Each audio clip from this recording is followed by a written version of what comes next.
Bom, você traz no seu livro, O Rio Sagrado e a Espiritualidade Sustentável, uma comparação interessante sobre as tentativas de explicar Deus, né? Você diz que tentar descrever Deus ou explicar Deus é uma tentativa, é como se eu olhasse o sol em pleno meio-dia com uma peneira, né? Que é impossível, como querendo dizer que não apenas uma explicação de Deus basta, né? Eu achei isso interessante. Eu gostaria que você comentasse um pouco sobre isso. Qual que é a explicação melhor sobre Deus?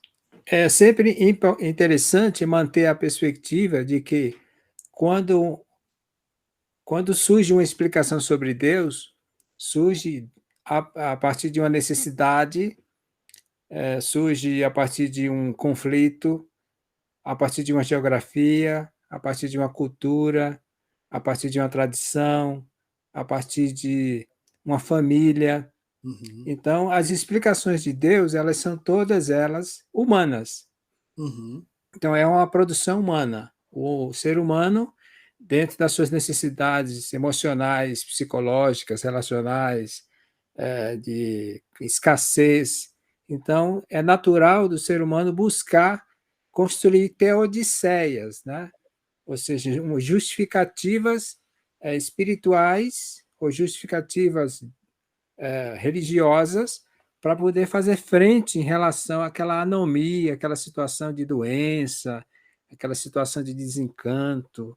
Então, uhum, a noção de Deus ela se manifesta prioritariamente a partir desses contextos de contingências. uhum, uhum, É claro que você tem explicações de Deus dentro de laboratórios. Eu diria assim, teólogos especialistas elaboram teologias sistemáticas, né?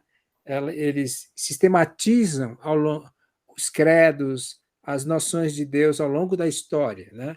Aí uhum. você tem a produção de uma teologia acadêmica, teologia especulativa, onde grupos de teólogos vão estabelecer a evolução ou a história da teologia, desde o tempo antigo, tempo medieval, moderno, contemporâneo, e, e aí vem as várias classificações das teologias, né? Uhum, Isso dentro do cristianismo. Mas essa mesma configuração explicativa acontece dentro de todas as religiões, né?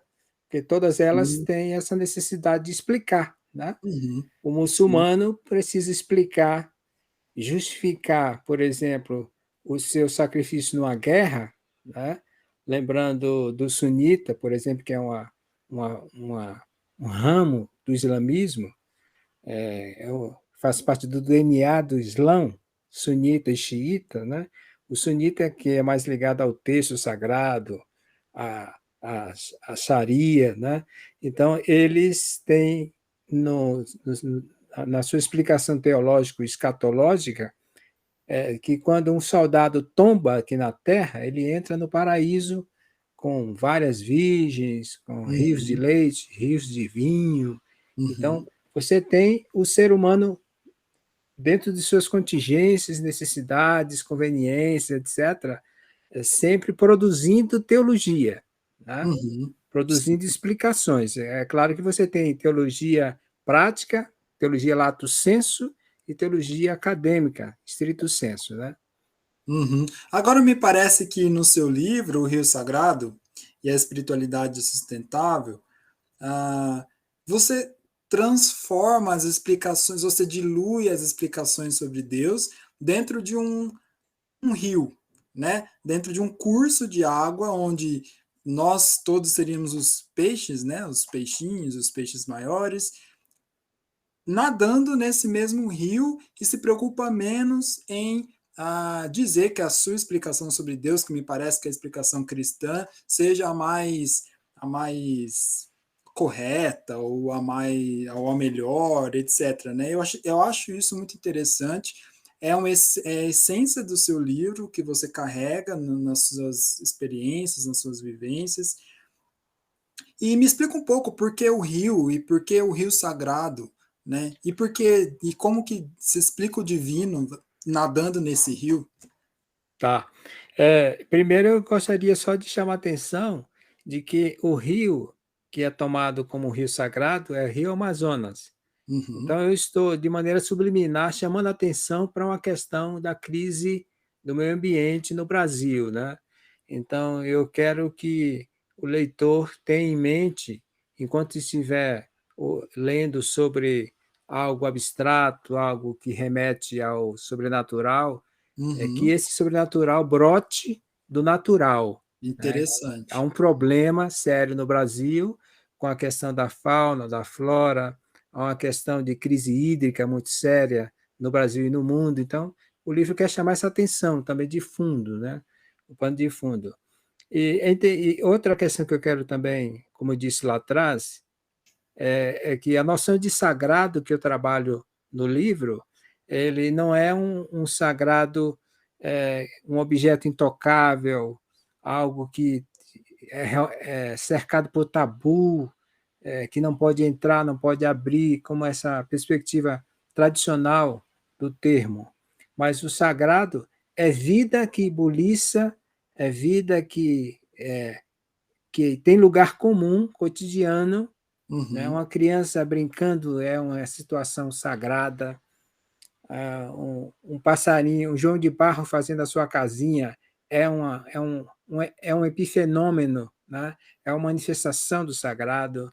Quer dizer, uma mulher dando a luz é uma experiência sagrada, um lar, famílias dentro de um lar, de uma casa, almoçando à mesa, é uma relação sagrada.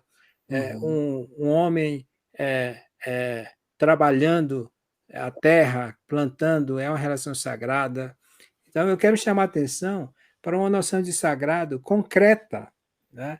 Não como algo distante, algo que você faz cerimônia e pega o seu melhor para oferecer para esse algo que é sagrado uma vez por mês, uma vez por ano, como se o resto da vida fosse profana.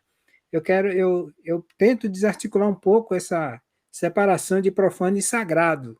Eu tendo a desestabilizar esses dois termos e colocar o sagrado no mesmo lugar do profano, dando dignidade a esse profano, esse cotidiano, né? Então, as questões mais ordinárias se tornam mais sagradas. Então, olhando o rio Amazonas, as suas águas seria o luminoso em manifestação, em movimentação, uhum, né? uhum, Quer dizer, esse luminoso que brota de uma nascente lá do Peru, né?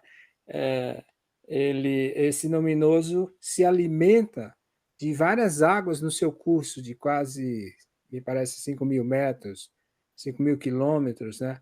Eu acho que é um pouco mais. Mas no percurso dessas águas, elas vão convidando outras águas, vão se misturando a outras águas, vão gerando vidas nas margens, no centro, em profundidade, na superfície, as populações ribeirinhas se alimentam, pescam, etc. Tem vida dentro, tem vida fora, tem vida em cima, e é um suporte de vida. Então, uhum, isso para mim resume o que é sagrado, e resume a ação e a manifestação do luminoso, ou seja, do divino, de Deus, né?